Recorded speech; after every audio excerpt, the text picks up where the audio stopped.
In this video, I'll be talking about the Helsinki Longsword Open 2022 cutting tournament design.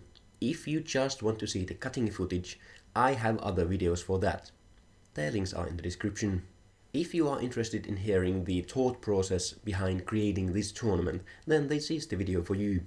I'll start by going through the goals I had for this tournament and the general design. I'll then go through each round separately.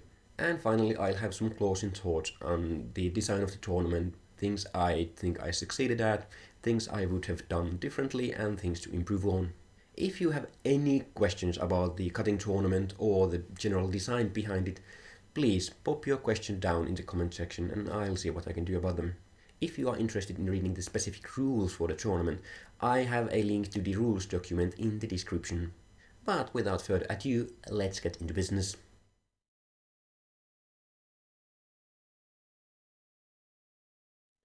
Let's start with the theme of the competition. When I started to design the cutting tournament, I chose functional cutting as my theme. Now, what does this functional cutting mean? The general idea was that I wanted to concentrate on things people do when actually fencing. You also can think of this as trying to minimize things people don't generally do when fencing. One rather clear decision relating to this is the cutting pattern design. I wanted to stay away from very cutting competition style patterns such as double cuts and rather use something else.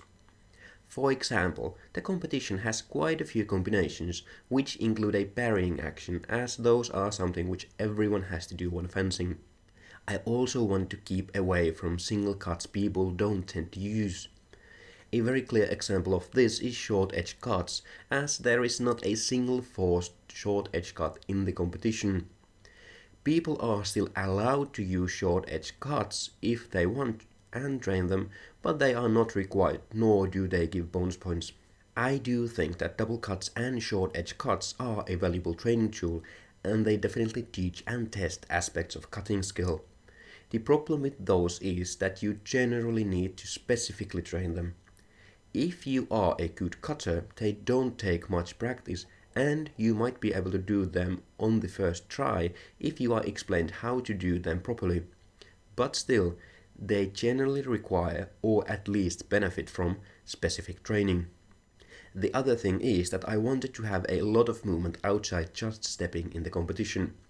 As such, even the first round requires you to close in onto the target and then retreat from it.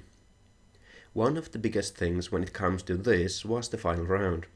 I'll talk more about this in the round specific section, but one important thing for me was that I didn't want to let people prepare for it. But as said, more about that in the round specific section. The second thing I wanted to do was to keep the competition fencing style agnostic. As such, the only things the rules and patterns specify is cutting direction. Only descending and ascending diagonal cuts and horizontal cuts are used. The competitors then can make the cut as they wish. They can simply stick to the basic long edge variants if they want. A Lichtenauer style fencer might want to use a Zwerchhau for a high horizontal cut. They might want to use a Schielhau for a low descending diagonal cut, and so on. And one can cut the ascending cuts with the short edge if they wish to. The idea was to go with the functional cutting theme. The competitor was allowed to use the techniques they would use when actually fencing, thus testing their skill in using a sword according to their style. For the scoring, I started with two basic ideas. Only successful cuts score, and the angle is not that important.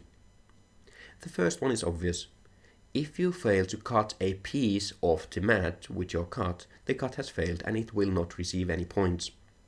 In addition to this, for most of the cuts it was possible to receive a 0 score for all of the scoring categories. As such, it was technically possible to receive a 0 score for a successful cut, but it was very unlikely. However, very low scores were common. This second might need a bit more explaining. The idea of the angle doesn't matter comes from the functional cutting theme. In my opinion, when you are actually fencing, the standard cutting competition 45-degree angle is actually not that good. Different situations require different angles and different techniques work better with different angles. Even in those cases, it is not up to a degree or two. It just needs to be close enough. As such, I created rough definitions for what is a horizontal and what is a diagonal cut. You can see that on the screen right now. As long as the cut was within those rough angles, the angle was good to go. Go outside that and the cut will be counted as a wrong cut. I still wanted to test the angling skills of the competitors, so the first mat of the first round required a 45-degree angle for diagonal cuts and horizontal cuts to be completely horizontal.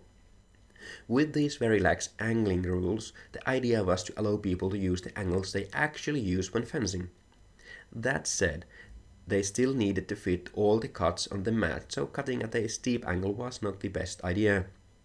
You could also cut at a more horizontal angle with the diagonal cuts, but in general it is more difficult as you are cutting against the grain of the mat.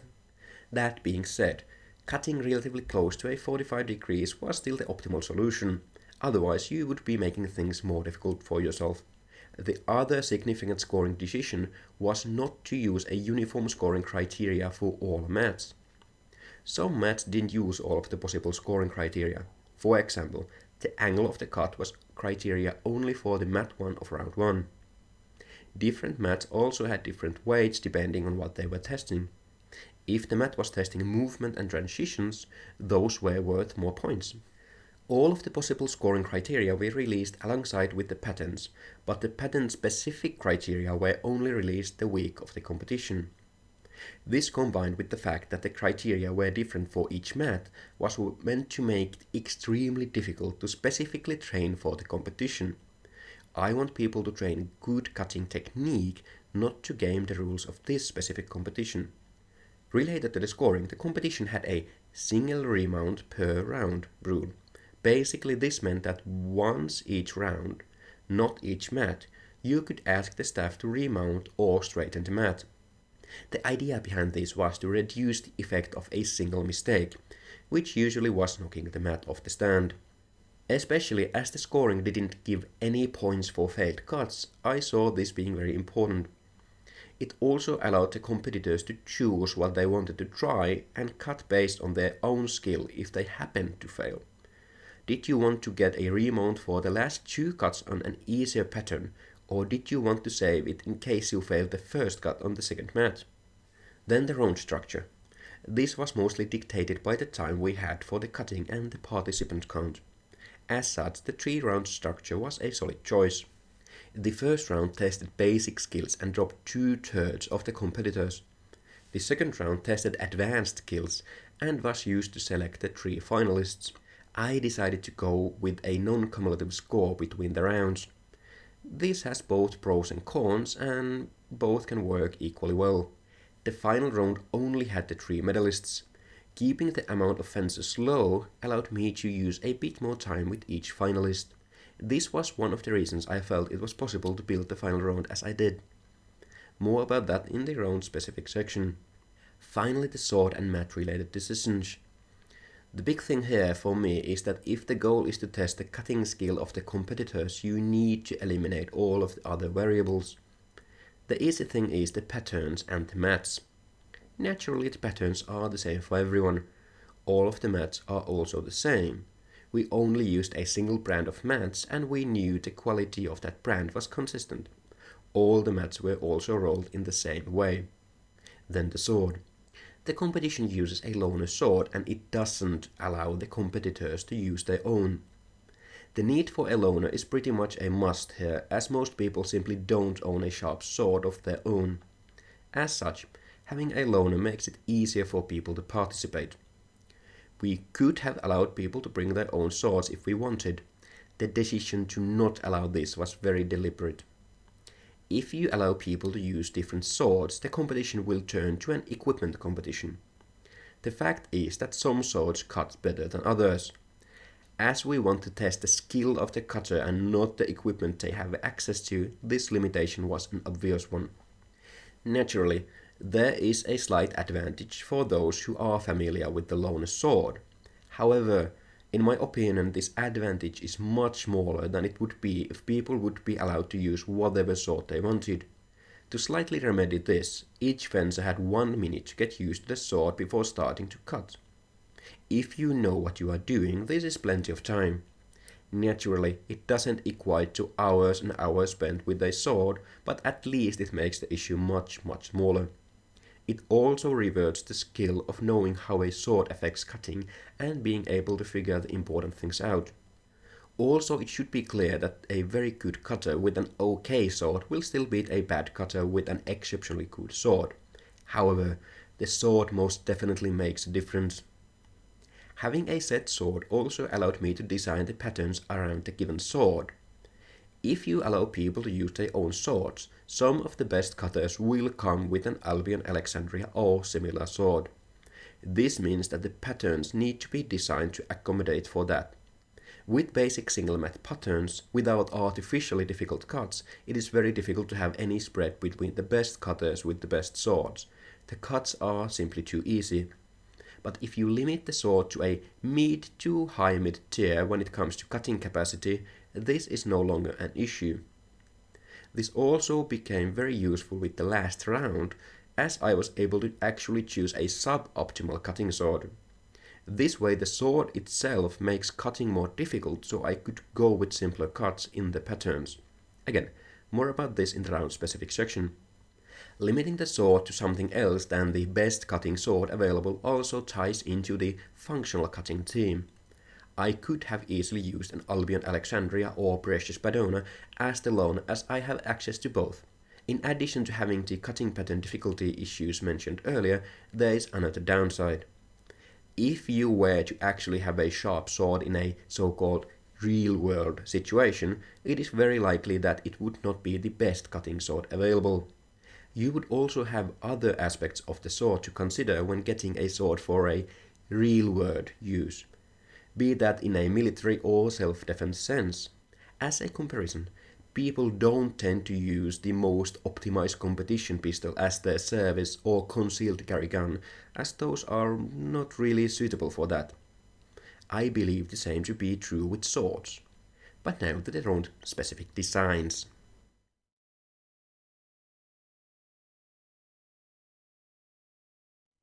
The first round had 2 targets. That was very much dictated by the time and money we had to spend. The first round was also ran simultaneously with the pools. In effect, this meant that it was a show up when you have time to cut system. Basically, there was a time frame during which it was up to the participants to come to the cutting station and cut the first round. Once again, this was dictated by the schedule for the whole tournament. The first target was the absolute basics. It consisted of the 6 basic cuts. First 2 descending diagonal cuts, then 2 ascending diagonal cuts. These were cut so that the trajectory was always opposite to the previous cut. This naturally makes it more difficult to fit all of the cuts on a single mat, thus testing the targeting skills of the participants. After the diagonal cuts were the 2 horizontal cuts. The cuts were also done in the order they are commonly cut on a mat. First 2 descending cuts, then 2 ascending cuts, and finally 2 horizontal cuts. This is how most people train these cuts, making this target a bit easier. The competitors were also allowed to measure the distance to the target before the first cut. If you know how to figure out which part of the sword you should cut with, this made it easy to make sure you actually cut with that part. This moves the requirement away from being able to read distance to knowing more about cutting, that being which part of the sword to cut with. I thought this to be especially important as the sword used is quite a bit shorter than pretty much any feather. For this round, people had 2 minutes to cut, which is more than enough, and no one timed out during the competition. This was simply to have some limit to make sure that we could stay on schedule. No stepping was required for the cuts, but these competitors were allowed to step if they wanted to. All in all, the idea was to test the cutting performance of the competitors in optimal conditions. This is also reflected in the scoring, as it rewards perfect and minimal execution of the cuts. Compared to other targets, a lot of weight was given to the angle of the cut, the flight distance of the cut-off piece, cutting arc, preparatory movements, and the general stance during the cut. This was meant to make the difference between those who can get the sword through the mat and those who can do it efficiently. The second mat tested moving and transitions.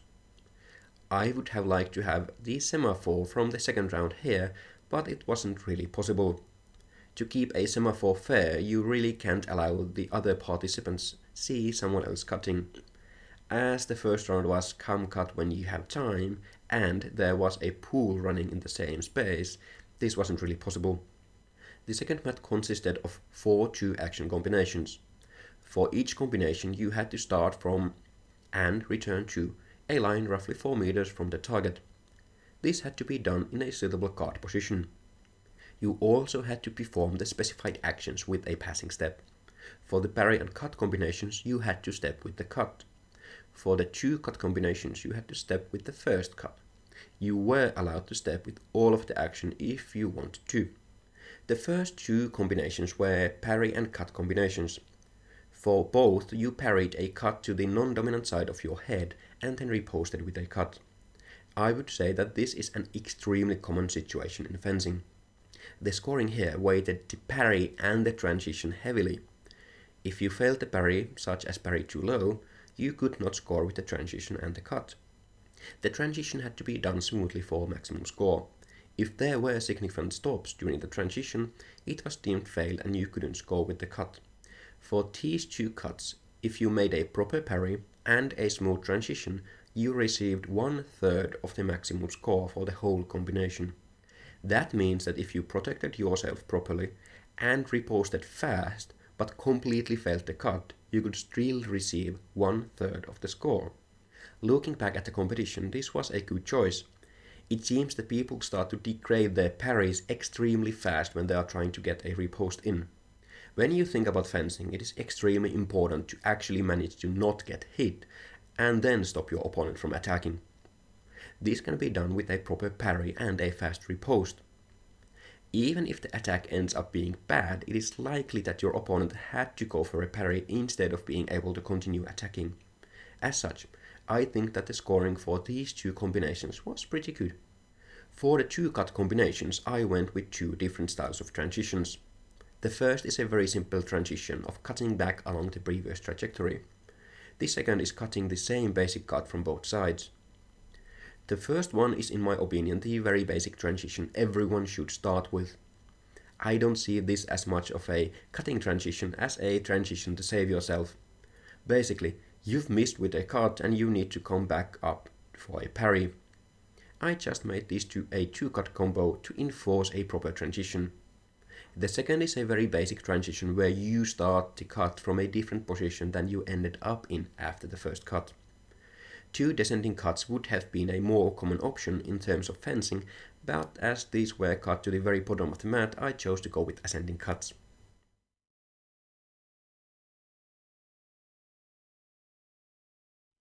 Roughly 1/3, or in this case 6, of the competitors advanced to the second round.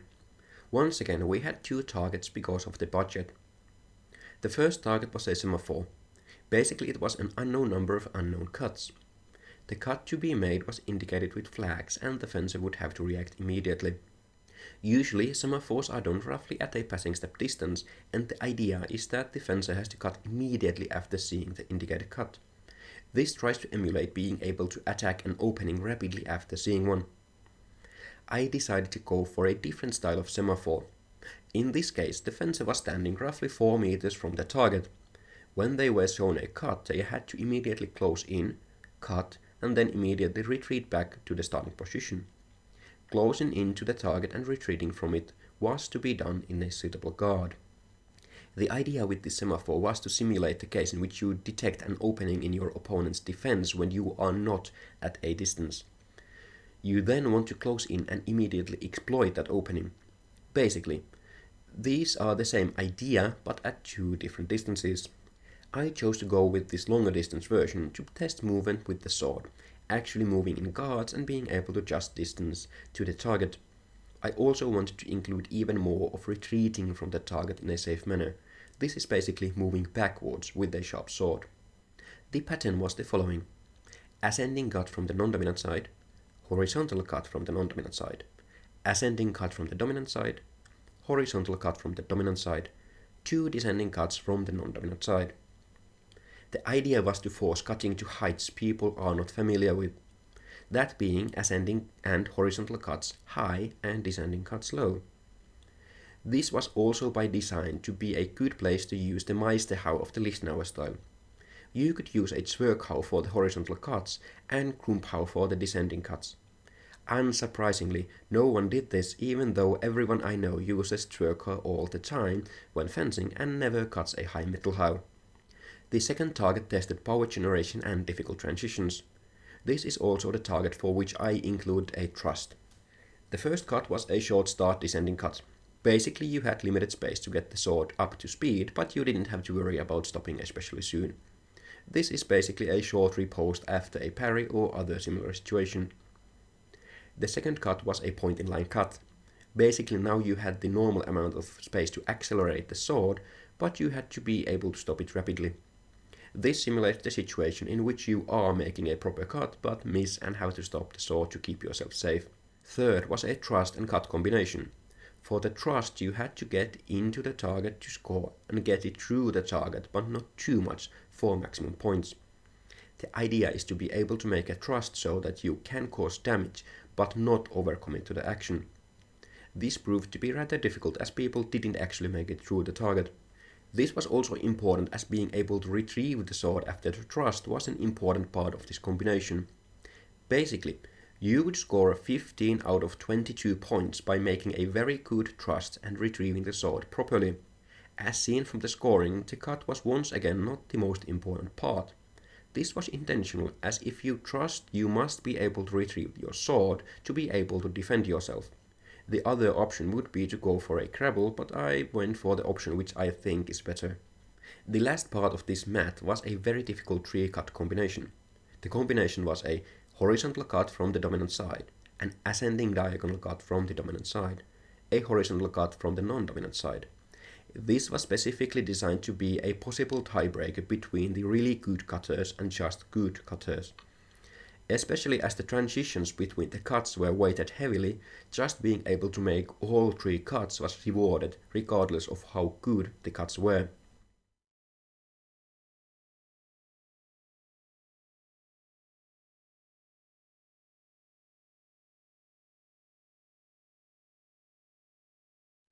Then the final round. The patterns for the final round were not released ahead of the competition. The briefs for them were read to each finalist just before they were tasked to cut. This made it impossible to prepare for the finals. This had two goals. I actually wanted to test the pure cutting skill of the finalist, not their ability to prep for specific cutting feats. Secondly, I wanted to increase the stress on the finalists. The finals of a tournament are a stressful situation to begin with, but not knowing what you need to do and then running into something completely unfamiliar and needing to adapt quickly is a sure way to increase the stress levels. What I am very happy with is that none of the finalists had any issues with doing what they were supposed to. Even though they were briefed on some very weird sounding cutting tasks, everyone was able to understand what they were meant to do and then do just that. The third round was also cut with Albion Ringegg instead of the Albion Earl. Ringegg is a Type 15A longsword which has a rather narrow and thick diamond section blade which tapers heavily towards the point. It is very much a thrusting centric sword. I wanted to keep the finals to the 6 basic cuts. I also wanted to keep the scoring rather basic. What I mean with this was that I wanted to have the focus on making successful cuts in difficult situations instead of nitpicking about perfect execution. I have the scoring criteria for the 3 targets visible on the screen. Using a more thrust-centric sword made this possible. It also meant that I didn't have to go for more difficult targets, which would basically mean multiple map rolls or multiple maps side by side. This allowed me to spread the money we had to 3 different feats and in general keep the cost down. The first target is what I call the stick. Basically we had a plastic pole attached to the cutting stand with some springs. This allowed us to load the pole back and release it to simulate an attack. The target actually had 2 parts. Before each part the finalists had the option to have a dry run with the target. This was especially useful with the second part as the targeting of the stick's attacks was rather low. The first part was a cut in a grappling situation. I see this kind of stuff often in sparring, but I can't remember a single case of seeing this in a cutting video. Basically, the stick was there in a low point in line guard. The finalist had to close in and move the stick out of the way. Then they had to grapple with the stick and cut a single-handed cut to the mat. This went surprisingly well. The second part was a cut and parry scenario. Basically, you are cutting a semaphore, just like during the previous round. Now the thing is that after the cut, the stick is released and you will have to parry it. The weight was heavily on making successful parries, as once again being able to defend yourself is important. My idea was not to try and simulate necessarily realistic attacks with the stick. The point was that by knowing that you have to parry, and that for the scoring the parries are heavily weighted, made you think about the parry. Basically, I was testing that when you are concentrating on defending yourself and you know the attack is coming rather fast, are you still able to cut properly? I call the second target Lucky Luke. The pattern is very simple. You have 5 seconds to cut and you are not allowed to cut the same cut twice in a row. You are allowed to alternate between cuts. The 5-second timer was demonstrated to the finalists before cutting. The idea here is that 5 seconds is plenty of time. Even when cutting relaxedly and concentrating on each cut, you can easily make 3 or 4 descending cuts alternating the side. If you thought you could do it, you could go all out and realistically aim for 7 cuts or so. This was all about how well you can actually pace your cutting to your skill level. In fencing, it is common to see that people cut so fast that their form goes down the drain. Doesn't really help if you land 4 cuts and they are all with the flat. The final target is my favorite. I call it the brutal semaphore. I would like to note that I have taken a lot of inspiration for this from the brutality style shooting matches. If you watch In-Range TV or Forgotten Weapons, or otherwise know Desert Brutality or Finnish Brutality, you know what I'm talking about. The setup for this was that you had the target and a starting place roughly 3 meters from it.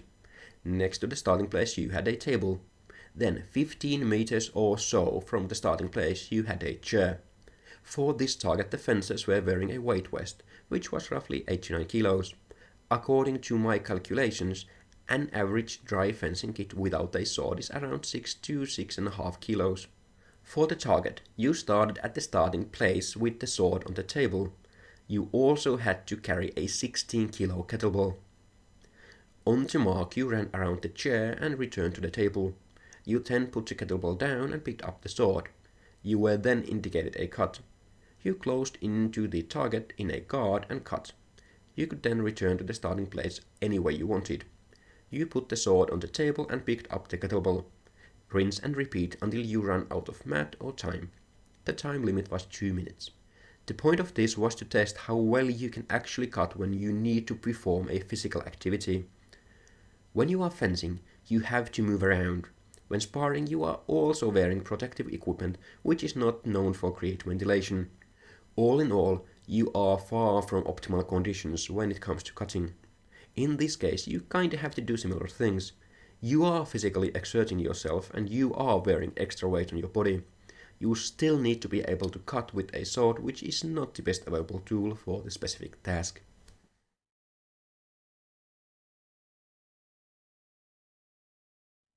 Then some closing thoughts on this. Did I succeed in what I tried to achieve? Yes, I think I did. In general, I think that the patterns did what I wanted them to do. Also, the very experimental final round worked surprisingly well. There are few things which could have gone better.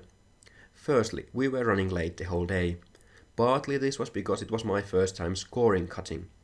I think that the schedule issues for the first 2 rounds would basically disappear if I did this again right now.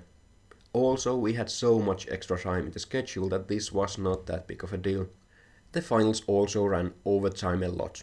I greatly underestimated how much time I needed, and this was a big mistake on my part.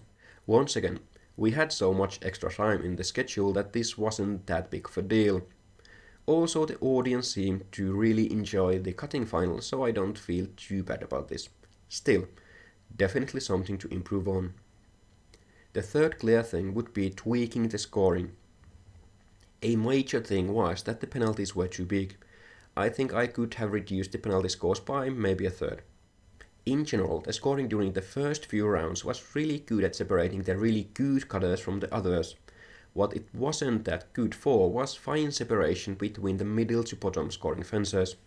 Basically, if you managed to make a successful cut, you could still score 2 to 4 points for a cut which had a max score of 15. Because of this, there wasn't a clear difference between those who made multiple successful cuts and those who managed to make 1 or 2 really good cuts but failed the others. In the future, I would have a small guaranteed score for every successful cuts, something like 3 points or so. All in all, I would say that the competition was a success. There are always things which you can improve on, but there were no major failures. As such, I'm personally very happy with the outcome. For what I would have liked to do is to have more time, more space and more money. There wasn't really anything specific I would have liked to do with the current constraints. If I had the previously mentioned things, I would have definitely wanted to have some cuts which used thicker and or wider targets to test follow-through and power generation. I would also have liked to have a target rolled in linen. If we had more time and space, I would have liked to design a cutting feed which required more movement. It would also be nice if you would actually need to move with the sharp sword. This, however, would pose a safety issue which would need to be solved first. I hope that this video has given you some ideas for a tournament of your own. Once again, if you have any questions, please pop them down into the comment section.